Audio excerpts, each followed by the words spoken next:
आज हम आपको स्वाद के सफर पर लेकर चलते हैं। जी हाँ, सफर स्वाद का, सफर जायके का। तो आज के इस स्वाद के सफर में हम बात करने जा रहे हैं बिहार के प्रसिद्ध व्यंजन की, जिसके बारे में लगभग आज हर कोई जानता है। और इतना ही नहीं, आलम तो ये है कि अब तो बिहार की पहचान भी उसी व्यंजन से होने लगी। तो क्या आप जानते हैं कि हम किस व्यंजन की बात कर रहे हैं? अगर आप अब भी नहीं समझे तो आपको बता दें कि हम बात कर रहे हैं बिहार के फेमस फूड लिट्टी चोखा की। दरअसल ये एक ऐसा व्यंजन है जिसे आप ब्रेकफास्ट, लंच या फिर डिनर कभी भी खा सकते हैं। ऐसे तो लिट्टी दिखने में बिल्कुल राजस्थान की बाटी जैसा होता है, बस फर्क सिर्फ इतना होता है कि इसे दाल के साथ नहीं बल्कि एक खास तरीके के चोखे के साथ खाते हैं।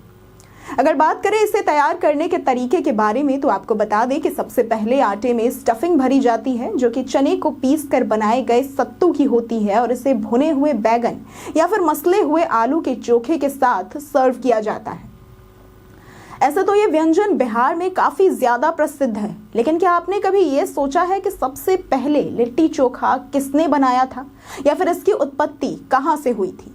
क्या ये सच में बिहार से ही आया है, या फिर बिहार ने इसे प्रसिद्ध होने के बाद अपनाया है?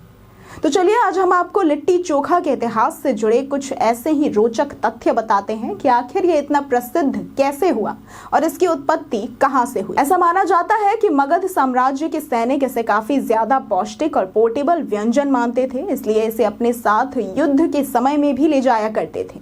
अगर किताबों की माने तो 18वीं शताब्दी में लोगों के लिए लंबी यात्रा पर ले जाने वाला भोजन बिहार का लिट्टी चोखा ही हुआ करता था। इसके अलावा ये भी कहा जाता है कि पहले के समय में सिर्फ किसान ही इसे बनाया और खाया करते थे, जिसका कारण था कि यह आसानी से बन जाता था और सेहत के लिए भी काफी ज्यादा फायदेमंद था। जिसके बाद ऐसा वर्णन है कि मगध काल के बाद मुगलों ने इसे मांसाहार व्यंजन के तौर पर खाना शुरू कर दिया, जो कि धीरे धीरे इतना प्रचलित हुआ कि अंग्रेजों के समय में भी इसे करी के साथ परोसा जाने लगा, और वर्तमान में ये व्यंजन दोनों ही रूपों में परोसा जाता है। लेकिन क्या आपको पता है कि इतने शौक से खाए जाने वाले इस व्यंजन को एक समय में फूड फॉर सर्वाइवल भी कहा जाता था? आज भले लोग इसे दुकानों पर खरीद कर खाते हों, लेकिन प्राचीन काल में इसे सैनिकों द्वारा युद्ध के दौरान भी खाया जाता था, जिसके पीछे का कारण है इसका जल्दी खराब ना होना और खाने में काफी ज्यादा हल्का होना। इतिहासकारों की माने तो 1857 के विद्रोह में भी इसका जिक्र है। यहाँ तक कि तात्या टोपे और महारानी लक्ष्मीबाई ने भी इसे अपने सैनिकों को खाने के लिए दिया था। इतिहास के पन्नों की अगर माने तो लिट्टी चोखा बिहार का ही व्यंजन रहा है, जिसे प्रसिद्धि मिलने के बाद आसपास के शहरों ने भी अपनाना शुरू कर दिया, और आज ये व्यंजन पूरे देश में मशहूर है, या फिर यूं कहें कि पूरी दुनिया में ये बिहार के लिट्टी चोखा के नाम से मशहूर है।